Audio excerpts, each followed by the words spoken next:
I am officially second year. I passed both of my subjects. I don't believe it. I started crying. I should have filmed it. I didn't want to film it because I was afraid that I was going to cry because of not passing. And then I ended up really crying because I did pass. But moral of the story, I am really excited. I get to study for another semester. I get to move on to second year. I get to have a really cool future.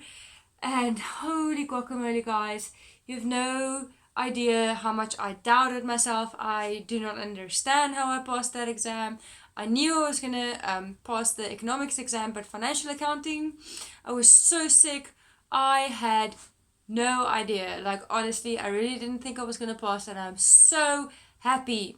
No more accounting for me! Woo! Woo! No more accounting!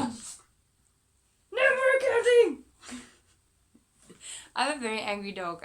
He's not a night person, he's a morning person. Je maakt my video baie moeilik.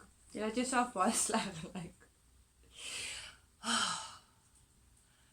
Guys, you have no idea.